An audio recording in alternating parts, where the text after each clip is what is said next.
Ei, tu tá pensando aqui, qual que é a sua palavra favorita da língua portuguesa?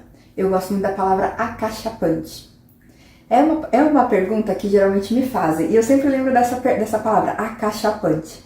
A primeira vez que eu a ouvi foi com Tony Ramos falando, e ele estava falando sobre como era interpretar. E aí ele falou assim, interpretar é algo acachapante. Caraca, quem fala acachapante? E o que significa? Aí eu fui ver. Acachapante significa esmagador. Então, para ele, interpretar é uma situação, um momento que é esmagador, é impactante para ele. Depois que eu ouvi essa palavra, nunca mais eu tive outra que eu pensei rápido assim. Qual que você gosta? Acachapante. Então, eu tenho muitas palavras assim que eu gosto, mas eu fico muito curiosa com a palavra bocejo.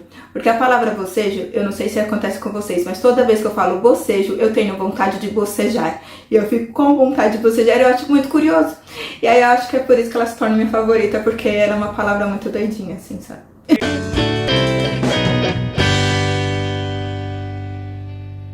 E por que a gente começou o vídeo desta forma? Porque nós fomos assistir O Céu da Língua, que é a peça maravilhosa, incrível de Gregório do Vivier. A neném, quando me chamou pra ver essa peça, ela falou assim, você vai amar essa peça. Eu fiz, tá bom, vou, né? Li alguma coisa? Como sempre, não.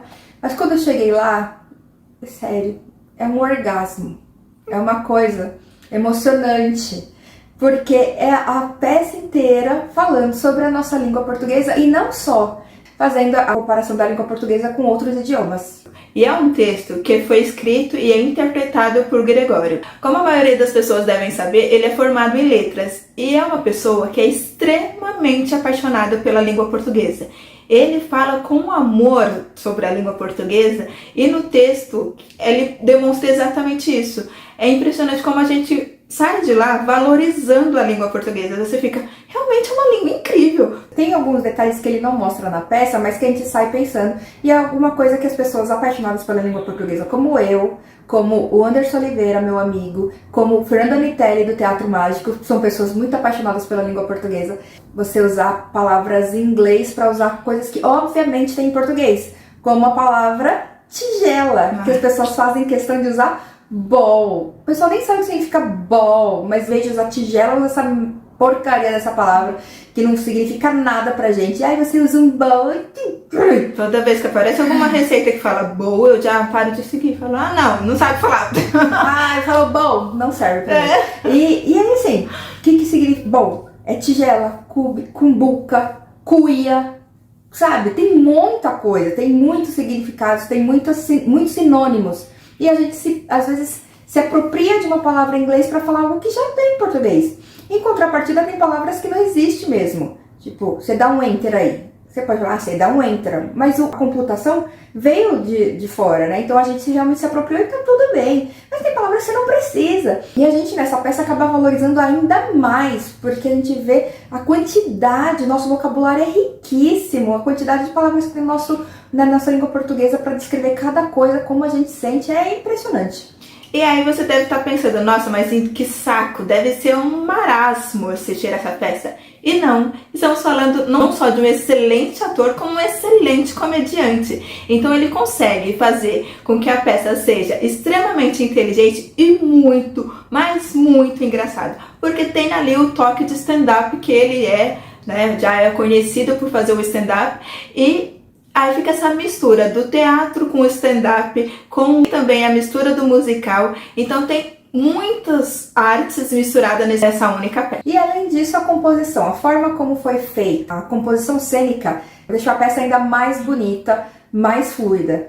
Nós temos em cena o Gregório, temos um músico que toca violoncelo e temos uma assistente com retroprojetor.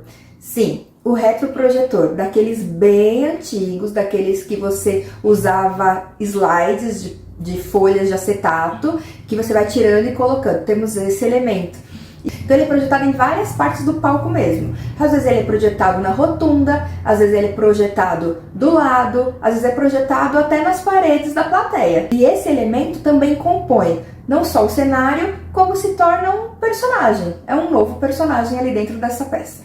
O Gregório, ele acaba nos prendendo em alguns elementos da língua portuguesa. Então, vira e mexe, ele fala sobre alguma etimologia, ou ele fala de alguma palavra que mudou de significado com o tempo, ou até mesmo de palavras ditas por crianças que ele gostaria de proteger e que nunca criança mudasse o jeito de falar.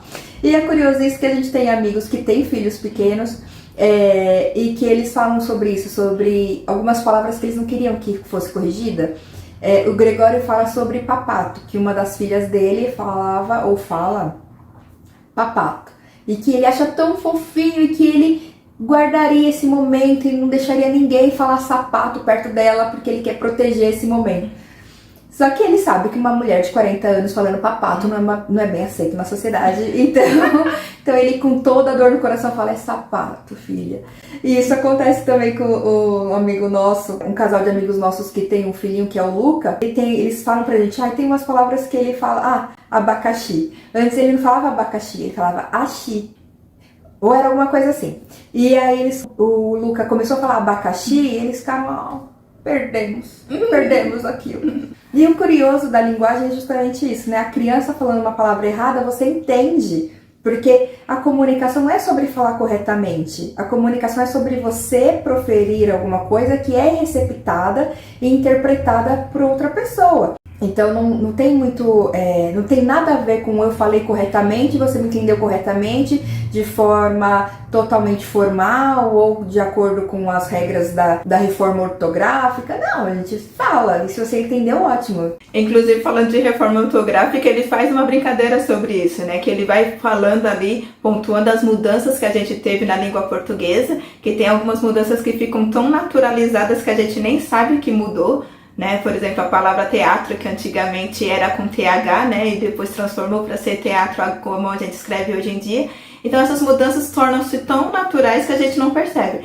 E a gente vai observando isso durante essa festa. A gente fala, nossa, como que a nossa língua já mudou, né? E já tem muita mudança porque a língua, ela é uma língua viva, né? Ela se transforma no decorrer do dia a dia.